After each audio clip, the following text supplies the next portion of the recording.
हमारे इस YouTube channel में आपका स्वागत है।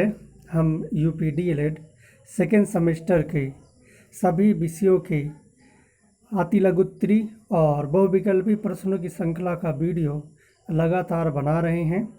जैसा कि आपने बहुविकल्पी गणित में बहुत ही अच्छा रिस्पांस दिया है, हम देख रहे हैं कि आप सब लोग उसको बहुत ज़्यादा शेयर कर रहे हैं। तो आज जो है गणित का अतिलघुत्तरी प्रश्न है। इसमें तो आपका कुछ सॉल्व है और कुछ चीज़ें आपको एक्स्ट्रा भी बताएंगे, और जो चीज़ें जैसे हम कम बताएंगे तो ये ना समझिएगा कि आगे नहीं बताएंगे। तो ये आपका बताने का सिलसिला जारी रहेगा। ये आपका जो गणित है चौथा प्रश्न पत्र है और ये डीएलएड द्वितीय सेमेस्टर के लिए है। यह पापा वीडियो देखने के बाद परीक्षा में कोई प्रश्न नहीं छूटेगा। सर कलीम एजुकेशन को सब्सक्राइब, लाइक, शेयर करें।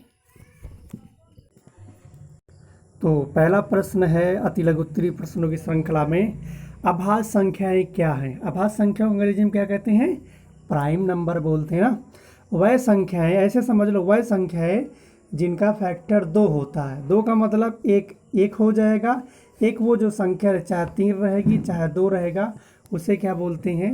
उसे प्राइम नंबर या अभाज्य संख्या, उसे अभाज्य संख्या कहते हैं। जैसे ये कहाँ शुरू होती है?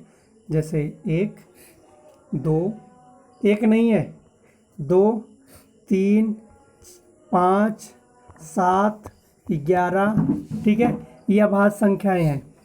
अगर आपसे एग्जाम में ये पूछ ले कि 1 से लेकर के 25 तक कितनी अभाज्य संख्याएं हैं, और 1 से लेकर 50 तक, और 1 से लेकर के 100 तक, तो 1 से लेकर के 100 तक जो अभाज्य संख्या है टोटल 25 हैं।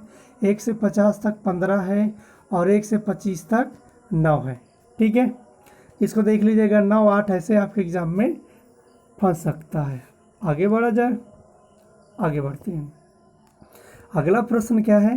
भाज्य संख्याएं क्या है? भाज्य का मतलब वह संख्याएं जिनके फैक्टर 2 से अधिक होते हैं। जैसे अभी आपने अभाज्य में देखा, अभाज्य में कितने फैक्टर थे? 2 थे, ठीक है, लेकिन इसमें 2 से अधिक होगा। मान लीजिए जैसे आपका अभी 2 ले लिए, क्या ले लिए? 2 का तो 1 से कट जाएगा और दूसरा 2 से कटेगा, और किसी से नहीं कटेगा, ये तो प्राइम हो गया। जैसे 3 ले लिए, 3 तो एक से कटेगा, 2 से नहीं कटेगा, 3 से कटेगा, इसका 2 फैक्टर, ये भी प्राइम नंबर है, अभाज्य संख्या है। लेकिन जैसे हम 4 ले लिए, 4 में देखिए एक से कट रहा है, इसको मिटाओ भाई। जैसे हम 4 ले लिए, 4, तो 4 लेने के बाद जैसे 1 से कटेगा, बोलो हाँ, 2 से कटेगा हाँ, 3 से कटेगा नहीं, 4 से कटेगा। इसके जो फैक्टर है 3 फैक्टर हो गए, इसलिए प्राइम नहीं हुए, ये भाज्य संख्या यानी अभाज्य संख्या ने। अगर यही 2 फैक्टर होता तो ये अभाज्य संख्या कहलाती। ठीक है, आगे बढ़ते। समापवर्तक वर्त क्या है?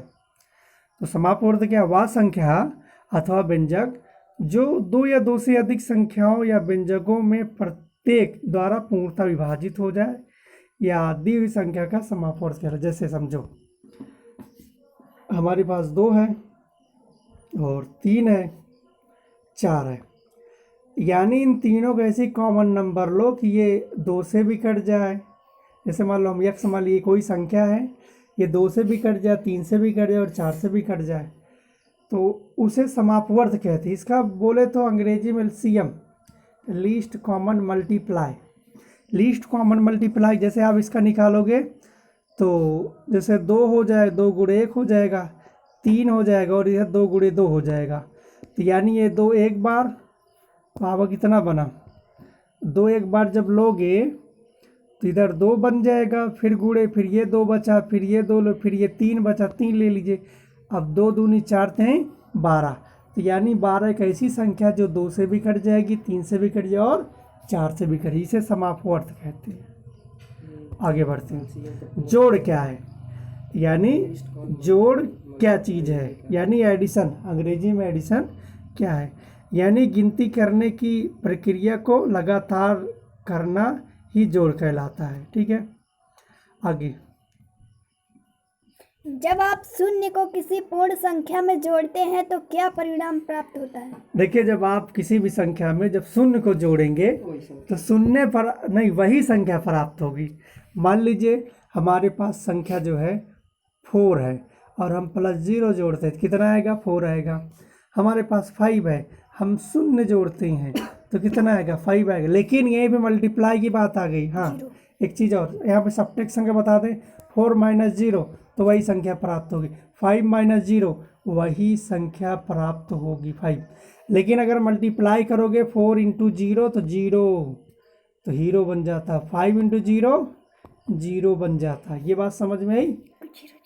0। ठीक, आगे बढ़ते हैं। गुणन संक्रिया का संवरक प्रगुण क्या है? देखिए, गुणन संक्रिया का जो संवरक प्रगुण है वो पूर्ण संख्याओं का गुणनफल सदैव पूर्ण संख्या होता है। यह गुणन संक्रिया का संवरक प्रगुण है। भाग की संक्रिया को समझाइए। यानी जो भाग की संक्रिया है, यानी जो प्रोसेस है, जैसे मान लीजिए यहाँ पे आपका दी गया है, आपका मान लीजिए इसमें दिया है 5, 4 × 5 तो बराबर 20 आया। यानी वही संख्या जो एक गायब है उसको लाने के लिए हम क्या करेंगे? किसी से भाग दे देंगे तो वही दोनों नंबर आ जाए। या फिर ऐसे समझो, अब 2 × 3 कर दीजिए, 2 × 3 कितना आ जाएगा? 6 आ जाएगा।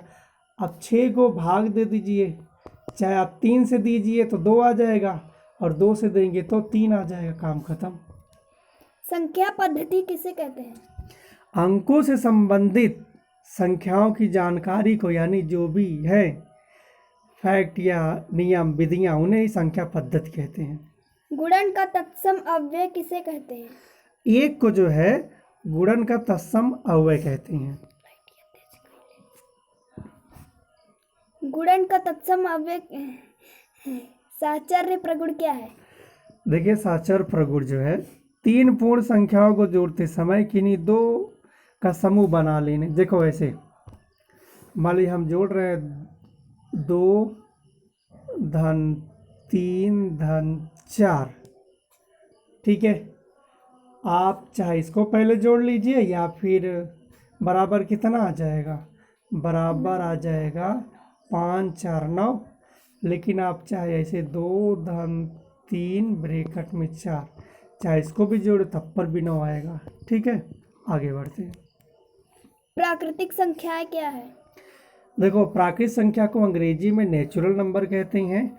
इसकी शुरुआत 1 से हो। जैसे आप प्राकृत यानी प्राकृत बोलो या प्राकृत, इससे समझो कि 1 यानी 1 से शुरुआत, यानी जो भी संख्या 1 से प्रारंभ होती हैं और इसे इनफाइनिट अनलिमिटेड चली जाती हैं, उन्हें क्या बोलते हैं?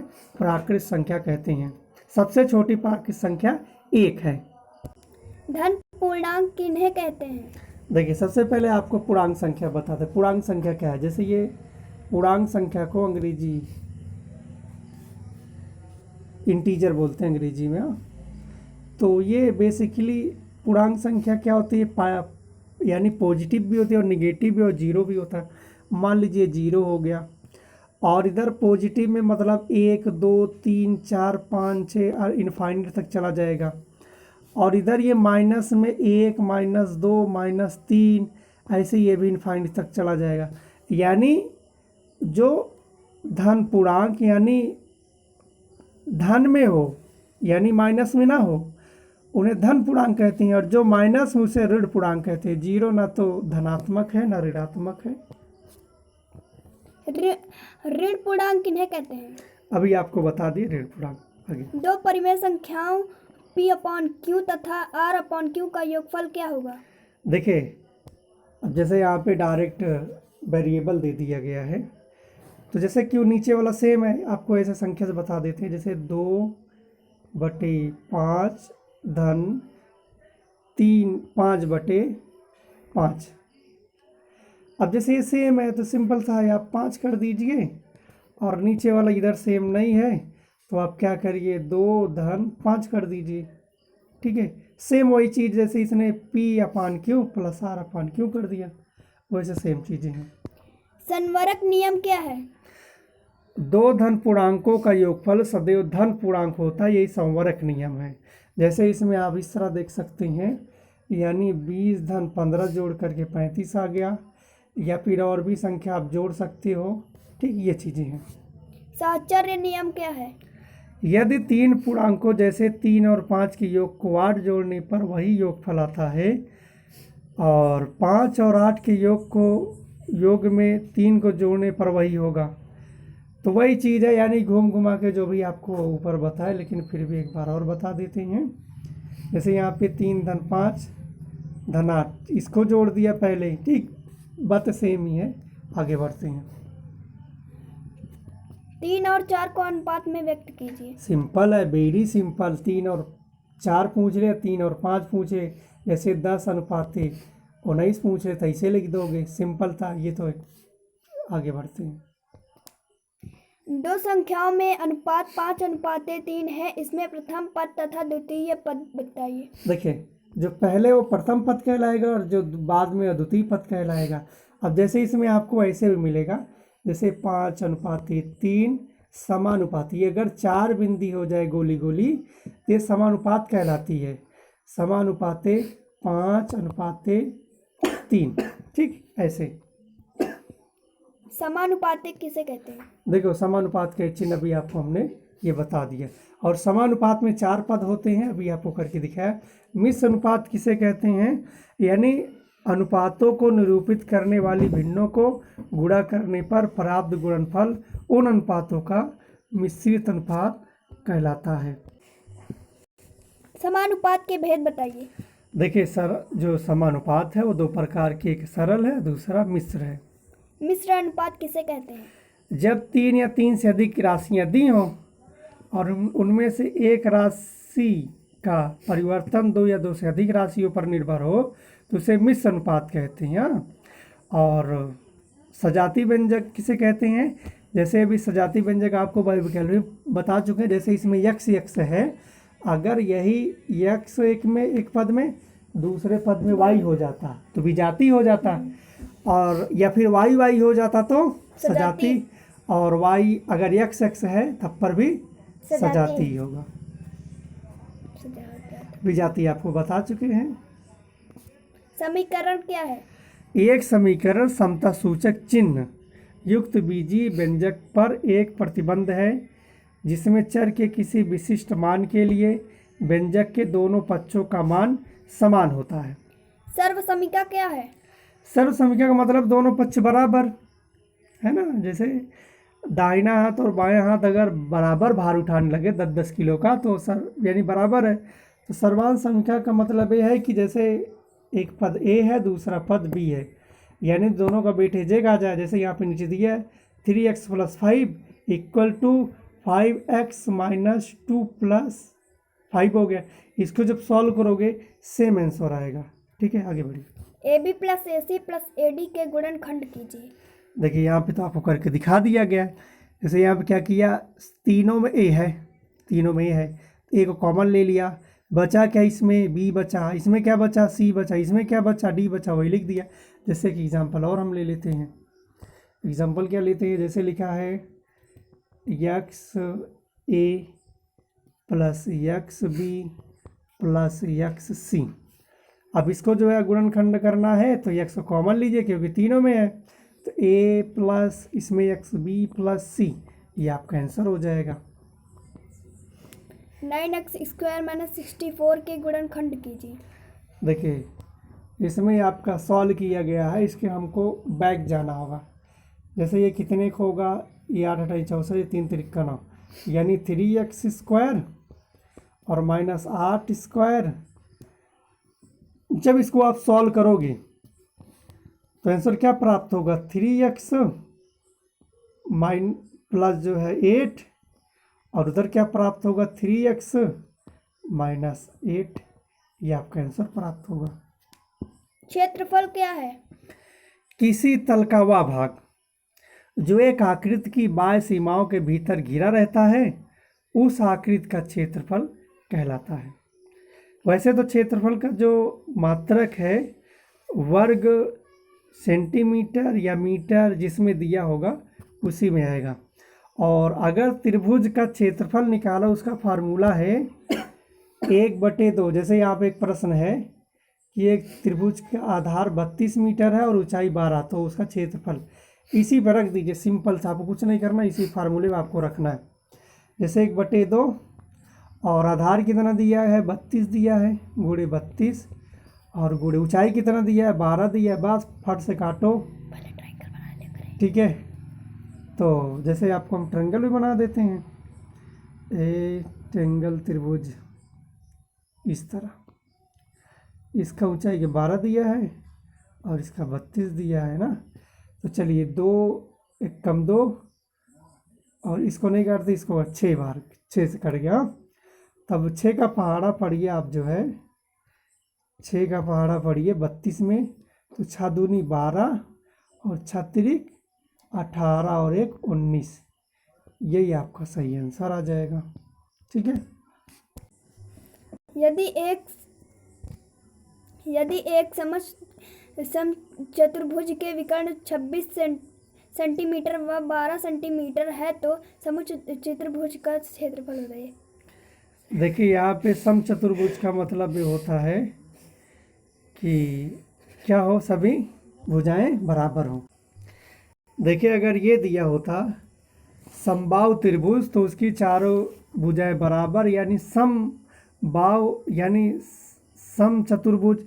इसमें क्या है, आप देखिए जैसे इसमें विकर्ण दिया है, देखिए पहले ये चतुर्भुज बन जाए आपका, ये आपका चतुर्भुज है, तो ये आपका विकर्ण है। ठीक है, ये विकर्ण है, ये साइड से, ये साइड से। तो मान के चलिए आपका ये जो 12 और 26 आ रहा है, ये त्रिभुज इस तरह हुआ होगा, ऊंचा ऊंचा रहेगा, ये 26 हो जाएगा और एक कलर ये वाला 12 हो जाए, ये 12 है और ये वाला 26 है। ठीक है, तो अब ऐसे समझिए कि चतुर्भुज का जो विकर्णों का क्षेत्रफल निकाले, फर 1/2 गुणे विकर्णों का गुणनफल। तो क्या है, एक का दिया है 26 और एक का 12 दिया है। ठीक है, तीन क्या करिए, 2 से काट देते हैं, 2 छंग 12, 6 आ गया, 26 में गुणा 6 छंग 36 की 6 हासिल 3, 6 दूनी 12, 12 3 15, 156 वर्ग सेंटीमीटर, यही सही आंसर आएगा। एक घन की कोर 14 सेंटीमीटर है तो उसका आयतन ज्ञात कीजिए। देखिए घन में सभी भुजाएं बराबर होती हैं, जो घन होता है उसकी सभी भुजाएं बराबर होती हैं, ये घन होता है। देखो ये ऐसे ऐसे, उसके बाद फिर ऐसे ऐसे, फिर ऐसे फिर ऐसे, ये घन है। ठीक है, यानी घन का फार्मूला ये होता है साइड क्यूब, यानी 14 सेंटीमीटर दिया गया, 14 को 3 बार गुणा कर दीजिए, 14 गुणे 14, 14 गुणे 14, तो आप जब गुणा करो 14 14 में कितना आ जाएगा, यानी जब आप 14 गुणे 14 करो 196 आएगा, फिर उसमें 14 से फिर गुणा कर देना, तो आप कितना आएगा 2744 घन सेंटीमीटर। आयतन किसे कहते हैं, इसका क्षेत्रफल तथा परिमाप ज्ञात करने का सूत्र बताइए। देखो जो आयत है इसकी 4 भुजाएं होती हैं, यानी 4 भुजा वाली ये आयत कहलाती है। और हाँ, घन भी आपका जैसे जो वर्ग है ये भी आयत की श्रेणी में आ जाए, लेकिन जो घन है वो आयत नहीं कहला, यानी जैसे इसकी 2 भुजाएं बराबर होती हैं। ठीक है, ये क्यूबाइड ये घन कहलाएगा। ठीक है, ये वाला ये आपका घन कहलाएगा, ये आयत इसे वर्ग कहती हैं। इसमें क्या होगा, 2 भुजाएं, यानी जैसे इसका नाम ए दे दिए, इसका नाम बी दे दिए, और इसका नाम सी दे दिए, इसका नाम डी दे दिए, ये भुजाएं बराबर होंगी आपस में, ये भुजाएं आपस में बराबर, ये आयत है। वर्ग में चारों भुजाएं इक्वल होती हैं। ठीक है, अब इसमें देखिए क्षेत्रफल निकालने का फार्मूला आप याद कर लीजिए, मान लीजिए आ गया, यानी किसी आयत की लंबाई 4 सेंटीमीटर, चलिए एक प्रश्न सॉल्व करते हैं। एक आयत की लंबाई जो है 4 सेंटीमीटर और चौड़ाई जो है 3 सेंटीमीटर है, तो क्षेत्रफल क्या होगा, क्षेत्रफल क्या होगा? क्षेत्रफल निकालने के लिए लंबाई गुणे चौड़ाई, यानी इसका गुणा कर दोगे, 4 गुणे 3 बराबर 12, ये क्षेत्रफल आ जाएगा। अगर आपको परिमाप यानी चारों तरफ का निकालना, ये परिमाप है, इसे चारों तरफ अगर निकालोगे तो ये परिमाप है, ठीक है। तो इसका क्या है, यानी फार्मूला आपका दिया गया है, फार्मूला में क्या करना है, 2 और 3 धन 4, अच्छा इनको जोड़ लीजिए, ये 7 गुणे 2 बराबर 14, आपका सही आंसर आ जाएगा। आगे बढ़ते हैं। वर्ग अभी आपको समझा दिए थे, अब इसका फार्मूला आपको बता दे रहे हैं। फार्मूला अगर क्षेत्रफल निकालना है तो ये फार्मूला है, और परिमाप निकालना है। ये देखिए, वर्ग की चारों भुजाएं बराबर होती है। मान लीजिए 4 सेंटीमीटर भुजा है, कितनी? 4 सेंटीमीटर। तो क्षेत्रफल निकालना है 4 की पावर 2, 4 गुणे 4, 4 चौक 16 हो जाएगा इसका क्षेत्रफल। और अगर इसका क्या निकालना हो, अगर इसकी परिमाप निकालना हो, 4 गुणे 4, यहाँ पे दिया गया भुजाएं, तो 4 हमने माना था, तो 16 ये भी आ जाएगा। अगर 5 करते 4 पंचे 20 हो जाता, और अगर क्षेत्रफल 5 पंचे 25 हो जाता। त्रिभुज का क्षेत्रफल निकालने का फार्मूला आप देख ही चुके हैं। अवर्गीकृत आंकड़े वह कहलाते हैं जो अव्यवस्थित हों, ठीक है। वर्ग अंतराल किसे कहते हैं, अब इसको देख लीजिए।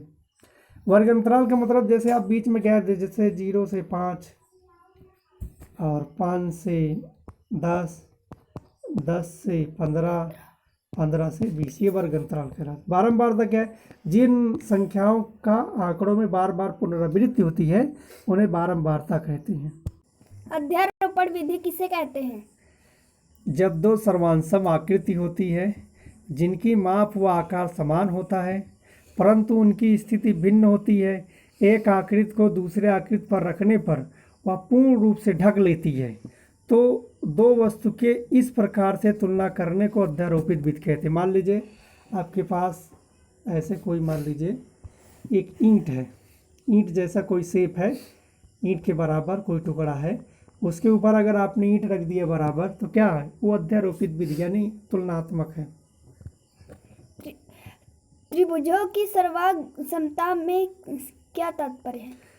यानी एक त्रिभुज दूसरे को ढक ले तो उसे सर्वांग समता कहते हैं। त्रिभुजों की सर्वांगसमता की क्या शर्तें हैं? पहली शर्त ये है कोण और भुजा की सर्वांग समता का नियम लागू हो। भुजा, कोण और भुजा, सर्वांग समता का नियम, और भुजा भुजा यानी तीनों भुजाओं की सर्वांग समता का नियम लागू होना चाहिए। पूर्ण संख्या 6, 9 और 11 लेकर गुणा के सहचर्य नियम की पुष्टि कीजिए। देखिए, जैसे सहचर्य नियम हम ले लिए, अब चाहे जैसे आप करोगे, जैसे हम एक छोटा लेते हैं ताकि आपको समझ, जैसे 2 गुणे 3 गुणे 5 कर देते हैं ना, इधर 2 गुणे 3 गुणे 5 कर देते हैं। देखो आंसर सबका सेम आएगा। 2 3 6 पंचे 30, 2 3 6 पंचे 30। अब इसको आप समझो वैसे। अब चाहे आप ऐसे ले लीजिए चाहे ऐसे ले लीजिए, यही सर्वांग समता का यानी जो आपका सहचर्य नियम का यही है, ठीक नियम। रेखीय समीकरण क्या है? रेखीय समीकरण यानी ऐसा समानता सूचक कथन जिसमें प्रयुक्त चर की घात 1 हो, रेखीय समीकरण कहलाते हैं। जैसे x + y बराबर 7 और x + 1 बराबर 5, आप ऐसे लिख सकते हैं। x + 1 = को हल कीजिए। चलो भैया हल करते हैं। जैसे अगर हम x दिया गया, ये सिंपल था, तो x को जैसे एक साइड में करते हैं तो 2 मिलेगा। अब ये जो आपका 1 है ये पॉजिटिव है, जैसे दूसरे बिरादरी में जाएगा निगेटिव हो जाएगा। अगर ये बिरादरी प्लस है दूसरे में जाएगा तो निगेटिव, लेकिन ये इसको इधर आना है, 1 को इसकी आना है तो यहाँ हो जाएगा। तो कितना हो जाए? 2 में से 1 जाएगा तो 1 बचेगा। एक सवाल ऐसे संबंधित और करा देते हैं आपको तो ज़्यादा समझ में आ जाएगा। देखो, जैसे y + 2 बराबर 5 है, यानी कहने का मतलब ये है कि y में ऐसा क्या जोड़ दिया जाए कि 5 आ जाए, यही चीज़ है। इसको देख लीजिए, एग्जाम में ऐसे कन्वर्ट होकर के आ सकते हैं, ठीक है। अब y को बराबर कर लेते हैं, 5 को लिखते हैं 2 पॉजिटिव में निगेटिव में हो जाए बराबर 3, यानी y में 3 जोड़ दोगे तो 5 हो जाएगा। x माइनस 4 दूसरे ब्रैकेट में x प्लस 7 का गुणनफल ज्ञात करें। अरे गुणनफल, देखिए गुणनफल करने का आसान तरीका है। x को x में गुणा करोगे तो एक्स स्क्वायर, अच्छा हम डायरेक्ट बता रहे हैं, पहले एक बार वैसे बता दे फिर ऐसे बताते हैं, ठीक है। देखिए जैसे x ले लिए, ये वाला x लीजिए, पहले इसमें गुणा करिए तो क्या आएगा, x प्लस 7 आ जाएगा, ठीक। फिर ये वाला बचा 4, ठीक है, क्या बचा 4 बचा, तो ये माइनस में है तो प्लस माइनस 4 कर देते हैं। उसके बाद इसको ब्रैकेट में तो x 4x हो जाएगा ना, इसका इस तरह गुणा करोगे तो x प्लस 7, ये भी x प्लस 7 हो जाएगा। अब यहाँ पे थोड़ा कम अच्छा दिख रहा है, फिर से करते हैं।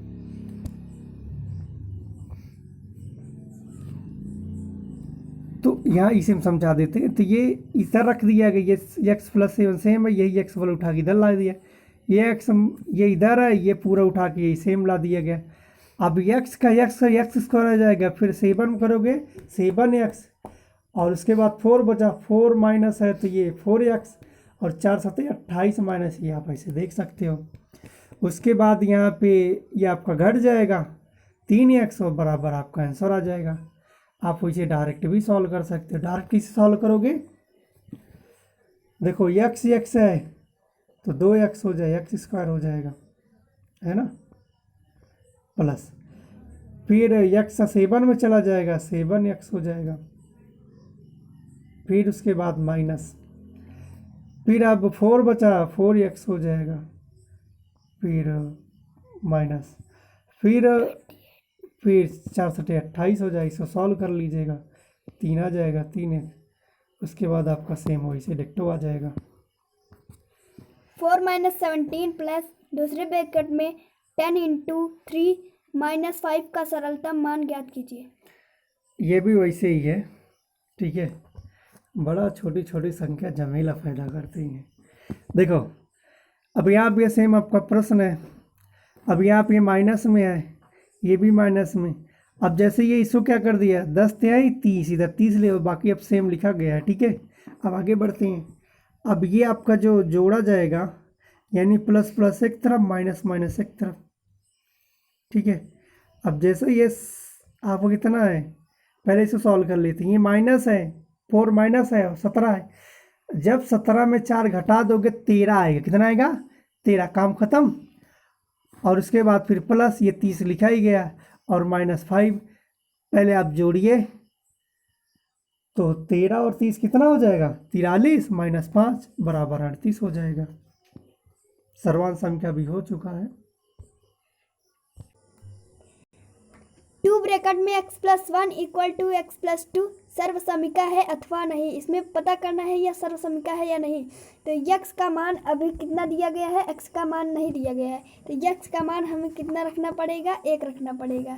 और जो ये वाला दिया है और यहाँ पर x का मान 1 हमने मान लिया है, तो यहाँ पर x का मान कितना रखेंगे, 1 रखेंगे। अब इसको हम पूरा सॉल्व कर लेंगे, जब सॉल्व कर लेंगे तो फिर जब ये वाला बचा तो x जो है निकल जाएगा, तो जो 2 + 2 है तो कितना हो जाएगा, इधर भी कितना होगा 2 + 2, तो जब इसको जोड़ेंगे 4 = 4, तो x जब इसको काटेंगे x का मान कितना है, इधर 2 है, तो हम जब काटेंगे तो हो जाएगा ऐसे।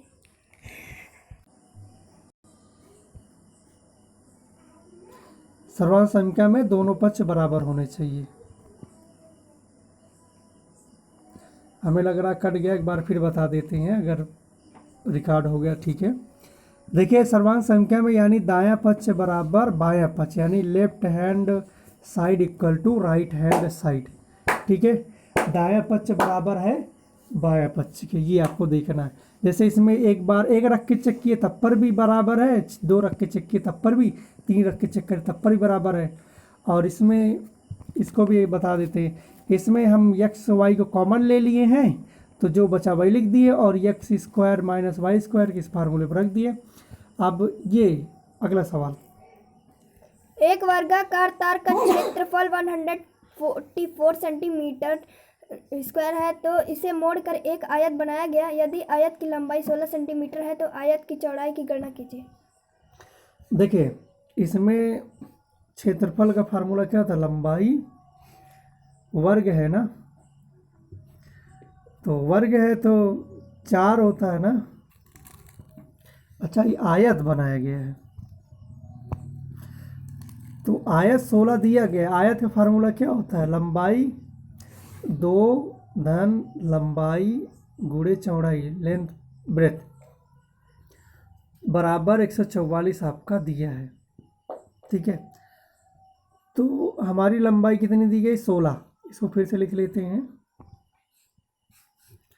144 बराबर 2 ब्रैकेट में लंबाई है 16 धन चौड़ाई यक्स, यही तो है ना। सॉरी, ये जो है फार्मूला परिमाप का है, फार्मूला ये वाला लगेगा।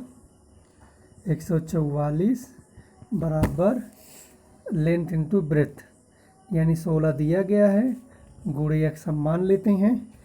तो यक्स बराबर 144 बटे 16, 16 नवैया 144। ठीक है, तो ये आपका 9 सही आंसर आएगा। आगे बढ़ते हैं। एक कक्षा में 3x2 + 5x - 9 बालक एवं x2 + 5x + 4 बालिकाएं पढ़ती हैं। कक्षा में बालकों की संख्या बालिकाओं की संख्या से कितनी अधिक है? हल कीजिए। यानी इसमें आपको घटाना है, सिंपल सा है, घटाना है। आप घटा देंगे तो ये आ जाएगा। अब यहाँ पे देख रहे हैं ये सब्ट्रैक्शन किया गया है, तो बराबर 2x - 13 आया हुआ है। ठीक है, आप इसके पैरेलल कर दीजिए या फिर ऊपर नीचे कर दीजिए। 3, 5, x, 9, 11 का समांतर माध्य 7 है, तो x का मान बताइए। देखिए, समांतर माध्य यानी अगर आप इसको अरेंज करते हैं तो यानी ये बीच है, यानी समांतर माध्य का दिया गया पहले से अरेंज करके, तो जो x की वैल्यू यहाँ पे दिया गया वही होगा। ठीक है, अगर यहाँ पे 9 दिया होता 9 हो जाता, 8 दिया तो 8 होता, तो इसलिए 9:x समानुपाते x अनुपाते 16, तो x का मान लिखिए। तो यहाँ पे हम डायरेक्ट आपको बता दे रहे हैं, तो इसका आंसर 12 हो जाएगा।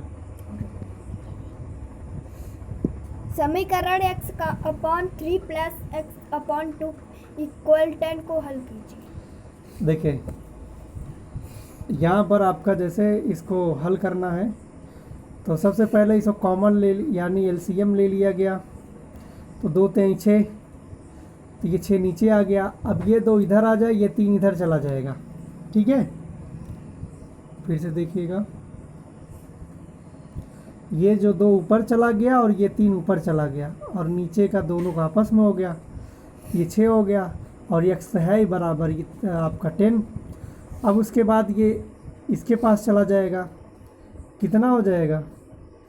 ये आपका अगर कट पाए तो काट लीजिए, और ना कट पाए तो ना काटिए। अब यहाँ पे हम उस तरह सॉल्व करते हैं आगे। जैसे इनको जोड़ लिया गया, जोड़ने के बाद 5x आया और बराबर 6 ही है। अब इसमें एक अपान कर दिए। ठीक है, यहाँ पे देख रहे हैं, चाहे आप इसको डायरेक्ट ऐसे गुणा कर दीजिएगा या फिर चाहे आप इस तरह करेंगे, घुमा के आंसर उतना ही आएगा। तो ये 5x बराबर 6 गुणे 10 बराबर 60, और ये 5x बराबर 60, और x बराबर कितना हो जाएगा? 60/5। अब 5, यानी जब भाग दोगे x की वैल्यू 12, ये आपका सही आंसर आ जाएगा। आगे बढ़ते हैं। चित्र में ट्राइंगल ABC और ट्राइंगल PQR 2 समभुज त्रिभुज है। यदि BC 2 सेंटीमीटर, AB 3 सेंटीमीटर और QR 3 सेंटीमीटर, तो भुजा PQ की माप ज्ञात कीजिए। देखो, भुजा कैसे ज्ञात करनी है, पहले समझिए। त्रिभुज ए बी सी ये वाला है और पी क्यू आर ये वाला है, और इसमें बी सी ये है, बी सी 2 सेंटीमीटर और ए बी 3 सेंटीमीटर, और ए बी ना A B sorry A B 3 centimetre है, और इधर क्या कर दिया गया, क्यू आर दे दिया। क्यू आर कितना दे दिया, 3 सेंटीमीटर। तो पी क्यू की वैल्यू हमको निकालना 1 सेंटीमीटर ज़्यादा ही होगा। अब इसका जो भी रेशियो होगा, अगर हमें इसको निकालना होता तो ये सिंपल सा पाइथागोरस प्रमेय के थ्रू लग जाएगा। Under root B A B square plus, नहीं माइनस लगेगा, माइनस बी सी स्क्वायर, तो ये 3 त्रिक 9 और माइनस 2 दूनी 4। तब पर भी कुछ घोटाला है क्या? तो अगर आप इसको सॉल्व करोगे तो बराबर 5 अंडर रूट में जो भी आप वैल्यू कैलकुलेट कर तो इसका आ जाएगा। तो चलिए अब हम जो है किसका निकालते हैं, हम पी क्यू को निकालते हैं। देखिए आपको इस तरह से B C upon Q R equal A B upon P Q, ये आपको फार्मूला याद रखना है। तो आप इनकी वैल्यू रखिए फटाफट, जिसकी दी गई लिखिए, जिसकी नहीं दी उसमें यक्स कर दीजिए। तो बी सी की वैल्यू कितनी है, बी सी की वैल्यू 2 है तो हमने 2 रख दिया, और क्यू आर की वैल्यू कितनी है, 3 है, 3 रख दिया। ए बी की वैल्यू कितनी है, 3 है, लेकिन पी क्यू की वैल्यू हमें नहीं पता है। तो क्या करेंगे, अब इसको सॉल्व करेंगे, ये 3 एक चला जाएगा, ये इसका, ये जो है इसके साथ, ठीक है। तो कितना 2x 2 into x equal 3 into 3 equal 3 त्रिक 9, और उसके बाद क्या हो जाएगा, उसके बाद बटे 2 कितना आ जाएगा आपका, अब आ जाएगा अब 9/2। इनको जब आप सॉल्व कर दोगे 4/4.5 आंसर आ जाएगा। सबसे छोटी पूर्ण संख्या लिखिए। यहाँ पे एक सबसे पूर्ण संख्या आपकी 0 है, और सबसे छोटी प्राकृत संख्या 1 है, और सबसे छोटी या सबसे बड़ी पूर्णांक संख्या इनफाइनिट है, कोई नहीं, ठीक है। यहाँ पे एक आपको चित्र दिखाया गया, आप इसको देख लीजिए, ये पार्श्वांकित चित्र है। निम्नलिखित में समीकरण तथा सर्वसमीका छांटकर लिखिए। भैया समीकरण ये वाला है और सर्वांक संख्या ये वाला है।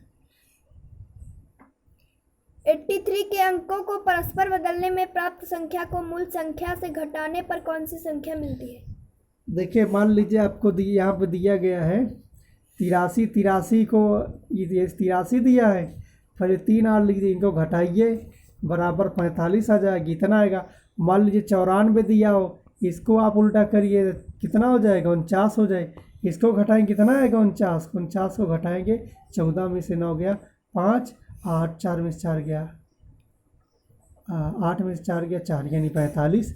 आप इस तरह समझ सकते हो, फिर से एग्जाम्पल समझ लीजिए। 45 आ रहा है, जैसे 75 ले लिए, 75 दिया नहीं ना, और इधर 57 आ गया, तो 75 57 में घटा दीजिए, 15 में से 7 गया 8, और इधर कितना बचा 6 ये 18, इस तरह से।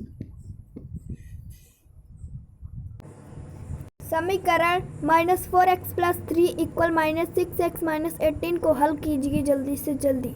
देखो अब इसमें क्या आपको सॉल्व करना है, जैसे ये आपका पॉजिटिव प्लस, यानी जो भी नंबर्स एक तरफ कर दिए और जो x वाली वैल्यू एक तरफ कर दिए, तो आप देख सकते x वाली वैल्यू, तो ये 3, ये प्लस वाला ये 3 इधर है, ये 18 इधर है, ये निगेटिव था इधर, जब दूसरे छोर में जाएगा, दूसरे बिरादरी में जाएगा तो क्या हो जाएगा, पॉजिटिव का निगेटिव और निगेटिव का पॉजिटिव हो जाएगा। और इधर ये -6x + 4x हो जाएगा। अब इनको जोड़ने पर 21 है, 3 और 18, और ये माइनस में है, जब ये बेचारा घट जाएगा पॉजिटिव होने तो 2x आएगा। अब 21 यानी -21, यानी x की वैल्यू जब लोगे तो 21 ऊपर चढ़ जाएगा। ये बराबर जब 2 करोगे तो यानी आपका आंसर -21/2, यही आंसर आएगा। एक कक्ष की लंबाई 11 मीटर, चौड़ाई 8 मीटर और ऊंचाई 5 मीटर है। कक्ष की चारों ओर दीवारों का क्षेत्रफल ज्ञात कीजिए। ये क्यूबाइड है, घनाभ जिसे बोलते हैं। यानी ऐसे मान लीजिए कक्षा है, कक्षा यानी अगर 4 दीवारी क्षेत्रफल निकाले तो फार्मूला 2 ब्रैकेट में a+b, ये उसके बाद इंटू h। तो क्या करते हैं, 11 को यहाँ रखते हैं, 8 को यहाँ रखते हैं, पहले इनको जोड़ लीजिए, 19 आ जाएगा। और उसके बाद चाहे 2 का गुणा कर दीजिए, चाहे पहले 5 का, तो 19 दूना 38, या फिर 2 पंचे 10 कर दीजिए, तब पर भी आंसर आ जाएगा। 2 पंचे 10 कर दीजिए, 10 गुणे 19 कर दीजिए, तब पर 190 आ जाएगा। x की पावर 2 + 1 अपॉन x की पावर स्क्वायर का मान ज्ञात कीजिए, जबकि x + 1 अपॉन x की वैल्यू 2। देखिए यहाँ पे क्या किया, डायरेक्ट यहाँ पे हम रखते हैं उस वैल्यू को 2 को, ठीक है। ये स्क्वायर पे बराबर इसका मान x है दिया है तो 2, इसको रख देते हैं बराबर x - 1 अपॉन 2, इसके बाद स्क्वायर ये वाला, ठीक है। स्क्वायर जब करेंगे तो 2 दूनी 4, यानी 2 दूनी 4 हो जाएगा, और ये 2 माइनस में दिया फार्मूले में, तो बराबर 2 आपका आंसर आ जाएगा। परिमेय संख्या को -7/9, -5/21 और 2/-3 आरोही क्रम में लिखिए। देखिए आरोही लिखने का सही तरीका ये है कि आप एलसीएम निकाल दीजिए कि झंझट ख़त्म। यहाँ पे वैसे किया गया, एलसीएम निकाला गया। एक एलसीएम जब निकालने पे ये कितना आया है, एलसीएम निकालने पे ये 63 आ गया। ऊपर समझ में आ जा रहा, सबसे छोटा 5 वाला है, सबसे छोटा ये आप देख सकते हैं 49, ठीक है। उसके बाद कौन सा है, 15 वाला है। उसके कौन सा है, आप ये सामने ज़रूर देख सकते हैं, ठीक है। ये 49 ये वाला आ गया, फिर ये वाला आ गया, फिर ये वाला आ गया। आरोही, आरोही का मतलब छोटे से बड़े की ओर, क्या, छोटे से बड़े की ओर। अब उस तरह समझ में नहीं आता था कौन सा छोटा है कौन सा बड़ा है। दो परिमेय संख्याओं का योगफल -1/3 है। यदि इनमें से एक संख्या -5/18 हो तो दूसरी संख्या ज्ञात कीजिए। यानी अगर योग दिया इसमें योगफल यानी जुड़ा हुआ तो दूसरी संख्या घटाना पड़ेगा। तो मान लीजिए x है, इसमें से घटाया गया, तो घटाने पर आपका क्या, तो वह -1/3x। उसके बाद ये बराबर करते हैं तो ये उधर चला जाएगा इसके अंदर में, तो माइनस का प्लस हो जाएगा। इधर देखिए आपका प्लस हो गया है। इस तरह जब आएगा तो इसका एलसीएम निकल जाएगा 18, ये ऊपर चला जाएगा। ये 6 बार गया तभी तो 18 हुआ है, ये 6 बार, यानी नहीं समझ रहे, समझो इस तरह। यानी ये जो है एलसीएम निकाला गया, तो 3 छंग 18 होगा ना, तो ऊपर भी 6 से गुणा होगा तो -6 इसलिए है, ये घट जाएगा, -6 है तो क्या आएगा -1, तो ये नीचे आ जाएगा, ये आपका सही आंसर आ जाएगा। प्लेटो का जन्म 429 ईसा पूर्व में हुआ था तथा 348 ईसा पूर्व में दिवंगत हुए। वे कितने वर्षों तक जीवित रहे? देखिए कितने वर्ष तक, ये उल्टा आपको करना पड़ेगा। हाँ माइनस करना, यानी आपको एक इसको 348 में घटा दीजिएगा, बस आपका 81 आ जाए। ये वाला भी सॉल्व कराए, इसमें आपको कॉमन लेना है बस, या फिर सबका इसमें गुणा कर दीजिए, ठीक है। सबका इसमें गुणा कर दीजिए, एट लास्ट में आ जाएगा।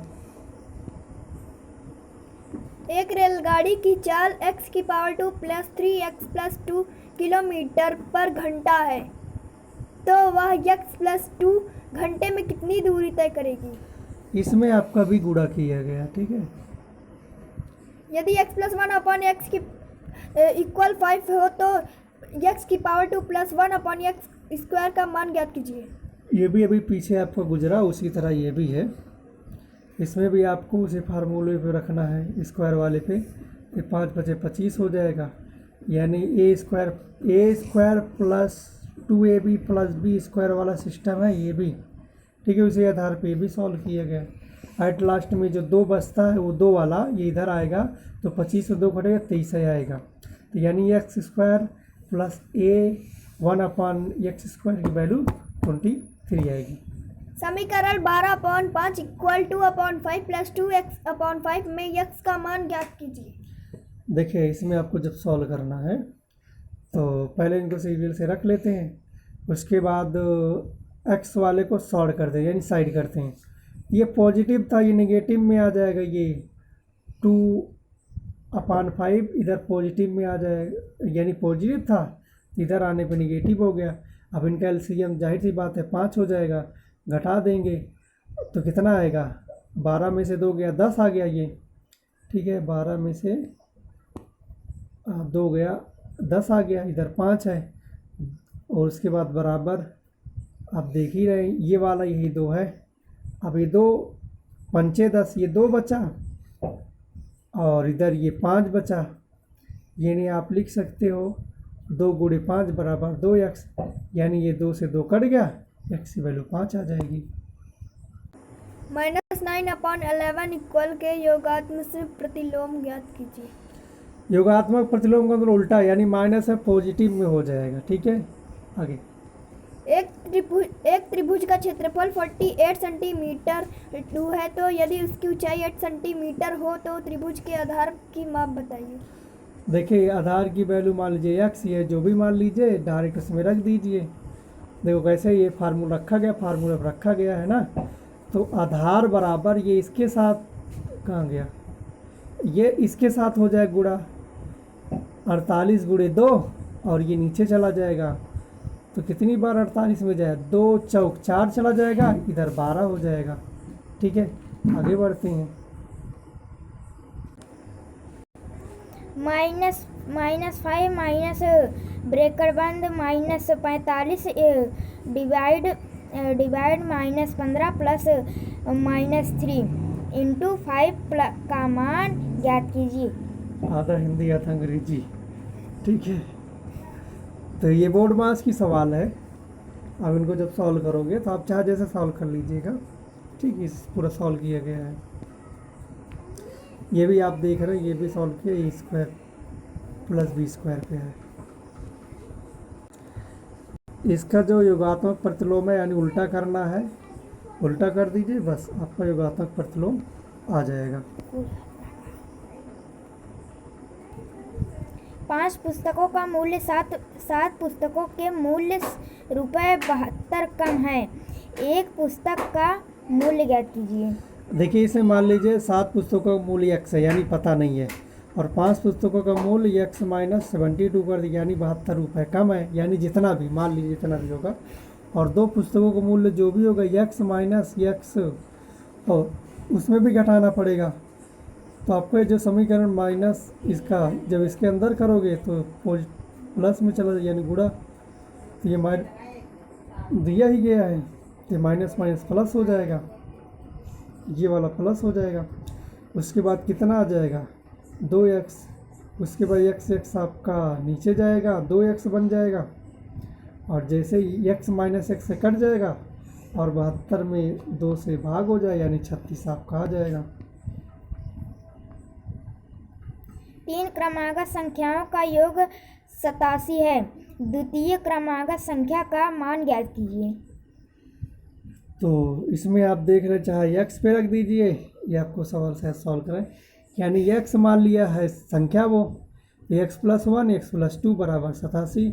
अब इनको सबको x को एक तरफ कर लेते हैं, तो 1x 2x 3x, अब ये एक इधर तो 3, तो बराबर ये 87, अब इधर चला जाए 3x बराबर 87 - 3 हो जाएगा, और जब 3x अब ये 3 से भाग दे देंगे तो आपका 28 आ जाएगा आंसर।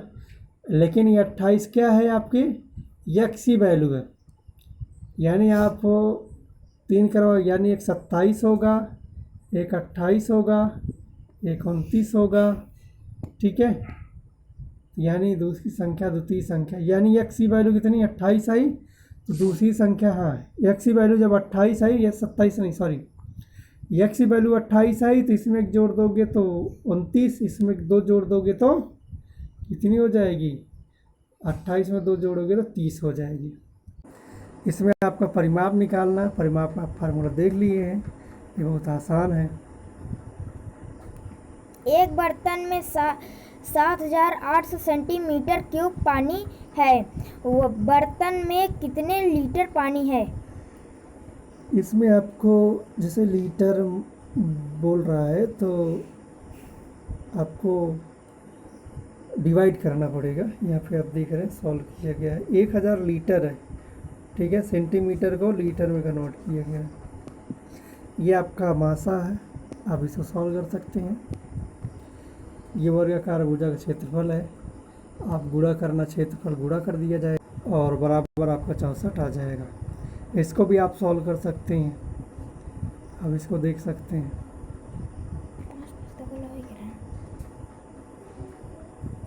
एक बगीचे में 2025 पौधे लगे हैं। प्रत्येक पंक्ति में उतने ही पौधे लगे हैं जितनी बगीचे में कुल पंक्तियां हैं।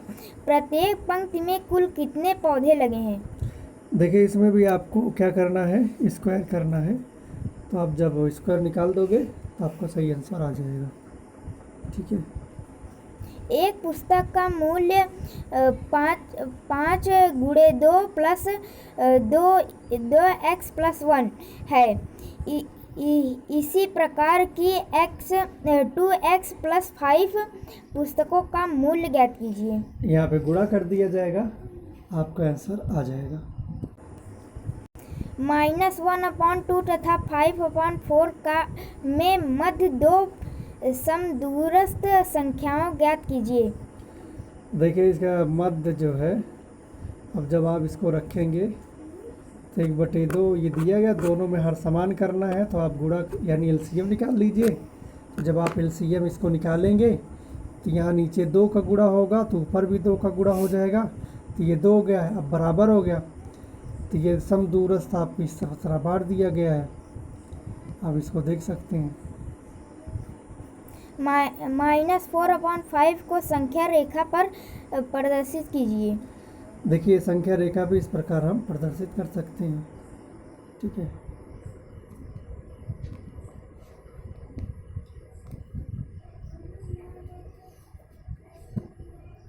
स्तंभाकृत हिस्टोग्राम और स्तंभ आरेख बार डायग्राम में 2 अंतर बताइए।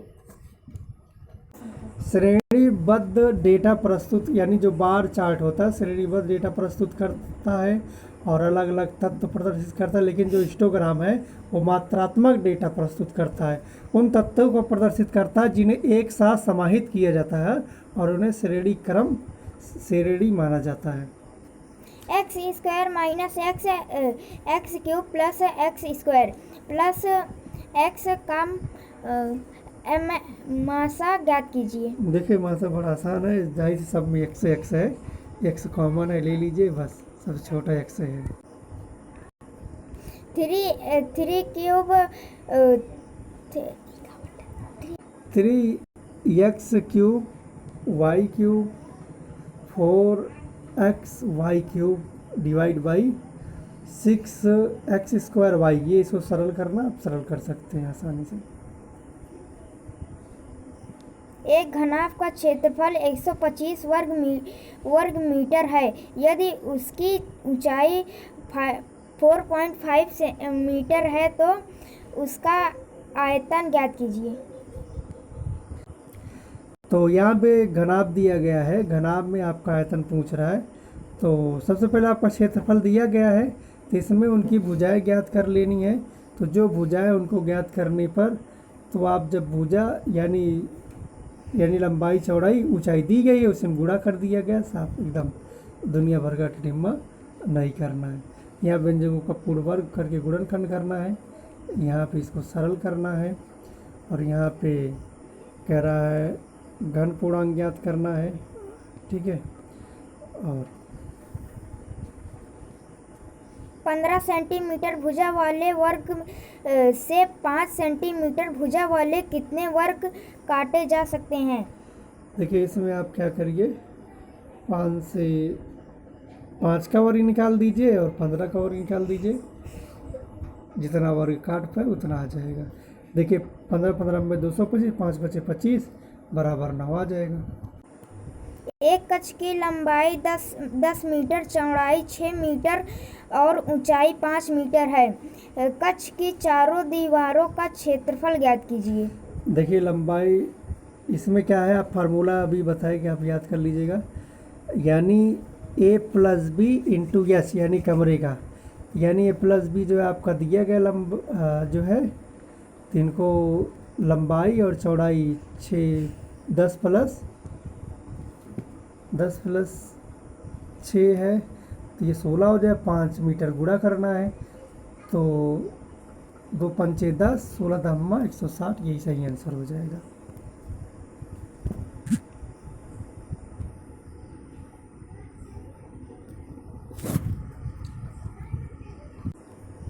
दो संख्याओं का योग 15 है, उनमें से एक संख्या दूसरी की 4 गुना है, तो संख्याओं को ज्ञात कीजिए। देखिए माना संख्या x है, तो x प्लस 4 ले लिए, और 4x इक्वल टू 15। अब इनको जब सॉल्व करेंगे एट लास्ट में हमको प्राप्त हो जाएगा, तो ये x की वैल्यू 3 प्राप्त हुई, तो माना 3 है प्लस 4 थे 12, ये 12 प्राप्त हुई, 3 और 12 प्राप्त हो गई। 6 सेंटीमीटर और 4 सेंटीमीटर के दो घनों को पिघलाकर एक बड़ा घन बनाया गया है। बड़े घन का आयतन ज्ञात कीजिए। देखिए दो घन है, उनका जो आयतन यानी सेंटीमीटर है, इनको पिघला दिया गया है, तो इनका जो भी है, तो आप क्या करिए, इनका क्यूब निकाल दीजिए। ठीक है, अलग अलग क्यूब निकाल करके जोड़ देते हैं, वही आपका आंसर आ जाएगा। ठीक है, अभी आप इसको भी आप सॉल्व कर लीजिए। ये आपका सवाल अभी रिपीट हुआ, अभी बताए थे आपका। ठीक है, लेकिन इसमें कुछ और कह रहा है। 89 के अंकों को परस्पर बदलने में प्राप्त संख्या से कितनी अधिक होगी? यानी अगर उनमें आपस में बदल दोगे तो इसमें 9 का डिस्टेंस चल रहा है ना, इसको भी बदल कर दिखाए भी थे। ठीक है, ज़्यादा फर्क नहीं है। एक साइकिल के पहिए की त्रिज्या 21 सेंटीमीटर है। 100 चक्कर लगाने में पहिया कितनी दूरी तय करेगी? देखिए जो गोले की परिधि का जो क्या होता है, सूत्र होता है 2 पाई r होता है, 2 पाई r होता है, तो उसी के आधार पर रख दीजिए। जैसे इसमें क्या है, 2 गुणे 22/7 गुणे 21 है ना, तो पहले इनका हम क्या निकाल लेते हैं, एक चक्कर का, तो ये 7 × 21 3 आ गया, 22 दूना 44, 44 गुणे 3, 3 × 12, 3 × 12 13, 132 आ गया। सही आ रहा है कि नहीं?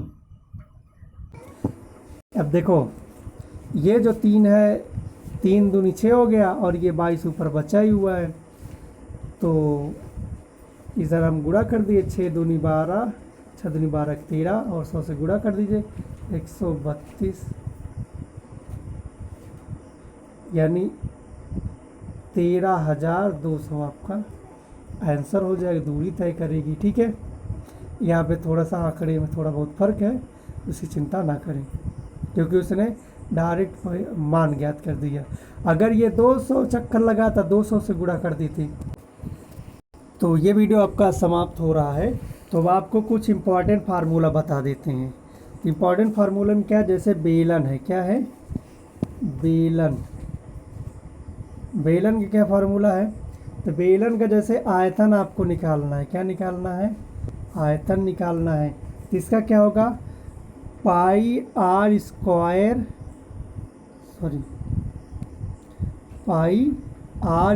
h ये होगा। ठीक है, अगला जैसे वक्र पृष्ठ निकालना है, क्या वक्र पृष्ठ निकालना है, पृष्ठ, तो वक्र पृष्ठ निकालने का फार्मूला होगा 2 पाई r/h। ठीक है, इसको लिख लीजिएगा। कुल वक्र पृष्ठ निकालना है, तो कुल वक्र पृष्ठ निकालना है, तो इसका फार्मूला होगा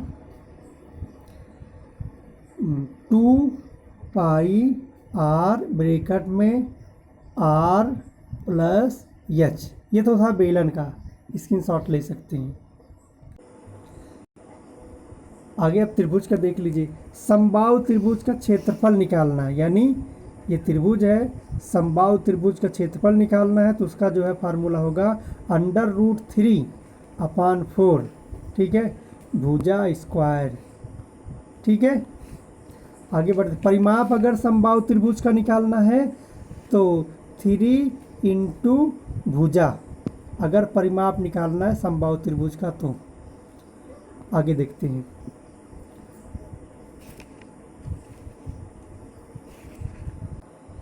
और अगर आपको आयत का जो है परिमाप निकालना है, क्या निकालना है, परिमाप, तो परिमाप निकालने का फार्मूला क्या है, 2l plus B, length into breadth, length plus breadth, लंबाई गुणे धन चौड़ाई। और अगर क्षेत्रफल निकालना है, क्षेत्रफल अगर आपको निकालना है l इंटू बी, और अगर विकर्ण निकालना है विकर्ण, तो इसका फार्मूला √L² प्लस B², ठीक है, इसको नोट कर लीजिएगा। आगे देखते हैं वृत्त का। वृत्त का अगर आपको क्षेत्रफल निकालना है, ठीक है, तो क्षेत्रफल निकालने का फार्मूला क्या होगा, क्षेत्रफल निकालने का फार्मूला, ये वृत्त है पाई r², और परिधि निकालने का, ये चारों तरफ का, ये जो आपका चारों तरफ का ये परिधि है, ये वाला चारों, इसे परिधि बोलते हैं, ठीक है। तो परिधि निकालने का फार्मूला क्या है, 2 पाई r, ठीक है, और व्यास यानी ये जो बीच का ये वाला भाग है, ये से चला गया, व्यास है। अगर केंद्र से होकर नहीं गया तो जीवा है, केंद्र से हो गया तो व्यास है, और केंद्र से होकर ना गया तो जीवा है, और अगर केंद्र तक गया तो त्रिज्या है, ठीक है।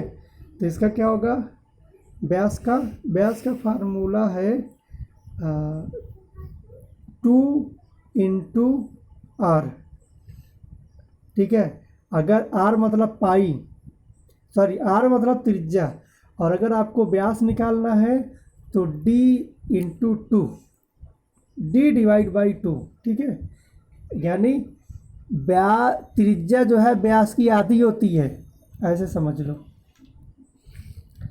ये गोला है आपके पास, ये केंद्र इससे हो करके क्या गई, एक त्रिज्या गई, यानी एक, इसे जीवा भी बोल सकते हैं, ठीक है, केंद्र से होकर गई या ना गई, ठीक है, केंद्र से ये जीवा है, ये व्यास है, इसके बीच में केंद्र है यहाँ पर। तो त्रिज्या यहीं तक, मान लीजिए 4 का व्यास है, d बराबर 4 है, तो जो r होगा वो 2 होगा, आधा ही होगा, ठीक है। तो वीडियो को ही समाप्त करते हैं। बताइएगा वीडियो कैसी लगी। तो जय हिंद, जय भारत। चैनल को सब्सक्राइब जरूर करें।